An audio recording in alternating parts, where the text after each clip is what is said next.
The team here is coming in to basically offer non-surgical treatment of some of the most common orthopedic ailments. So you think about things that affect the knee, the hip, the shoulder. And then we're also taking care of some of the fracture patients from motorcycle crashes or the piki-pikis, as we would say here locally.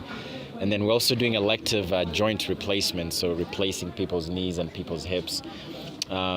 This is our second year here, so we're grateful to have the opportunity to come back.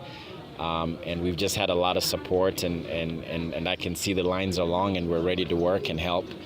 A lot of the common things that we treat, I think in this municipality, a lot of the stuff is trauma. We're also seeing a lot of deformity problems with bad hips and bad knees. And so, and we also have our hand surgeon experts, so we're going to be addressing issues of the hand as well. Last year, when we did this camp at our sister hospital down the street at KTRH, we probably did about 40 operations, and we saw about 1,000 patients in the office. My understanding is the numbers are bigger, but we also have a bigger team this year. So I would anticipate, I'm already hearing that we've had upwards of 1,500 patients that are waiting. And then the surgeries, I would anticipate it's probably going to be about 40 to 50. Yeah, I think the big thing, I don't want to make it seem silly or obvious. I think everybody should really live a healthy lifestyle. Watch your diet, exercise, keep a healthy weight. And if some of these things creep up, just seek medical evaluation. I think our culture is very skeptical of doctors, so most people don't really tend to go seek health care. And sometimes there's financial limitations. I think sometimes, there's also the stories of, when this and this happened to my friend, they never walked again. And so people neglect some of these problems. And so then now when we come in for a camp like this, we're seeing people whose legs are rotated different directions, which is not ideal because some of those things have been neglected. So the cost of healthcare has always been high, and the living standards of our people, actually we have a population that is basically poor.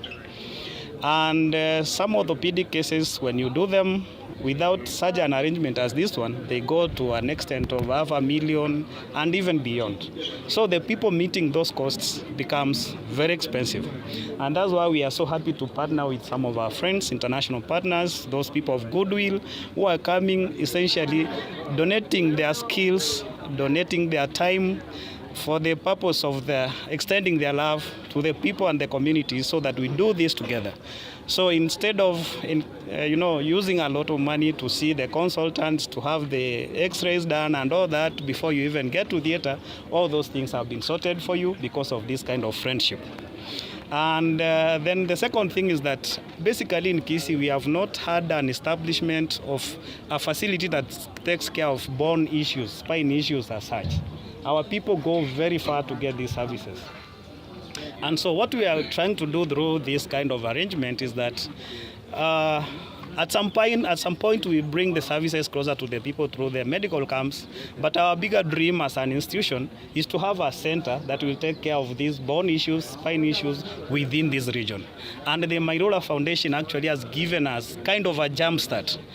It has given us that energy that we need so that we can start this service for our people.